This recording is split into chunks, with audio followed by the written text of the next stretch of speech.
ఇవాళ AP cabinet సమావేశంలో పలు కీలక అంశాలపై చర్చ.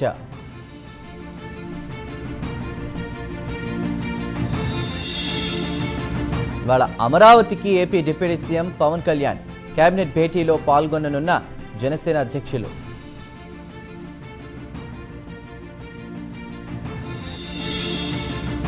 నేడు ఢిల్లీలోని జంతర్ మంతర్లో కాంగ్రెస్ నేతల ధర్నా, బీసీ రిజర్వేషన్ల బిల్లుకు ఆమోదం తెలపాలని డిమాండ్.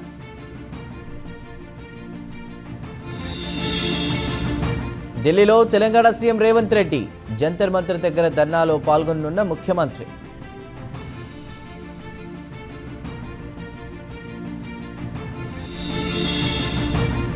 చంద్రబాబు కూటమి ప్రభుత్వంపై జగన్ ఫైర్, ప్రతిపక్ష నేతలపై అక్రమ కేసులు బనాయిస్తున్నారని ఆగ్రహం.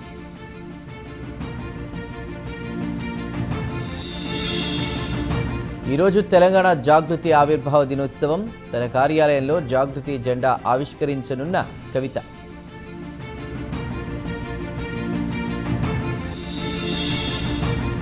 కృష్ణా జిల్లాలో పర్యటించిన మంత్రి నిమ్మల రామానాయుడు.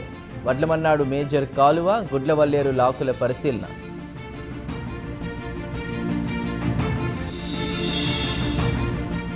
మంత్రి బీసీ జనార్దన్ రెడ్డితో ఆస్ట్రేలియా ప్రతినిధుల భేటీ. రాష్ట్రంలో గ్రీన్ డిఏపి ఉత్పత్తి ప్లాంట్ ఏర్పాటుకు ఆసక్తి.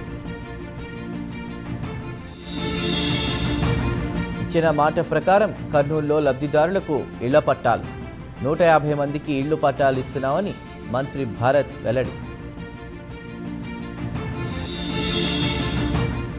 ఉండిలో జెడ్పీ హై స్కూల్ని సందర్శించిన డిప్యూటీ స్పీకర్.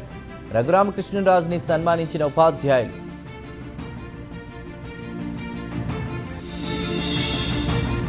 కర్నూలులో సుపరిపాలన తొలి అడుగు కార్యక్రమం. పాల్గొన్న ఎమ్మెల్యే జయనాగేశ్వరరెడ్డి, స్థానిక నేతలు.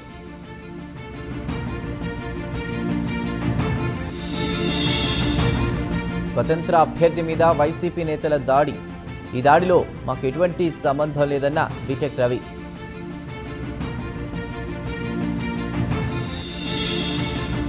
ఢిల్లీలో కాంగ్రెస్ ధర్నా పేరుతో డ్రామా. విద్యా ఉద్యోగాల్లో 42% రిజర్వేషన్లు కల్పించాలన్న కేటీఆర్.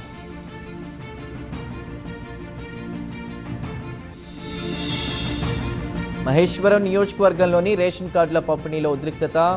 కాంగ్రెస్ ప్రోటోకాల్ పాటించడం లేదని సవితా ఇంద్రారెడ్డి విమర్శలు.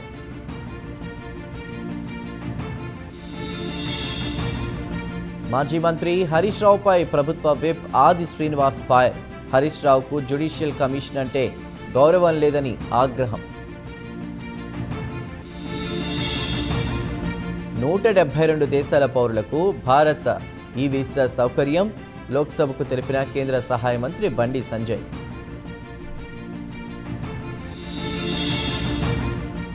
రాజకీయ నాయకులు బూతులు మాట్లాడడం ఫ్యాషన్ అయిపోయింది. భాష హుందాగా ఉండాలన్న మాజీ ఉపరాష్ట్రపతి వెంకయ్య నాయుడు.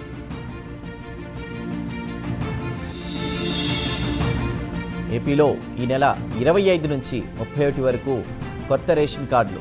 కార్డులపై ప్రభుత్వ అధికారిక చిహ్నం, కుటుంబ పెద్ద ఫోటో.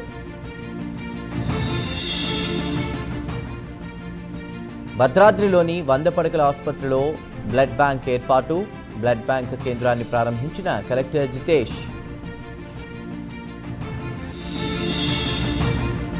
టాలీవుడ్ వేతనాల వివాదంపై రంగంలోకి దిగిన చిరంజీవి. కార్మిక సంఘాలతోనూ చర్చించి సమస్యను పరిష్కరిస్తానని హామీ.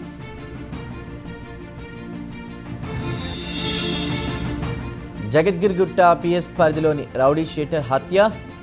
ఎన్డీ మెహబూబ్పై కత్తితో దాడి చేసి హత్య చేసిన దుండగులు.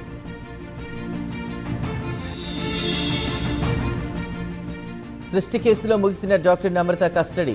నిందితులను కోర్టులో ప్రవేశపెట్టనున్న పోలీసులు.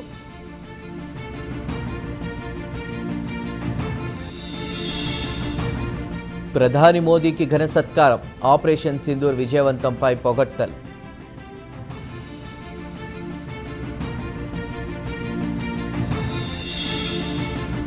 ఉత్తరకాశీలో తుఫాను వల్ల 50 మందికి పైగా గల్లంతు. 2013 కంటే తుఫాను పెద్దదని ఉత్తరాఖండ్ ఎంపీ వెల్లడి.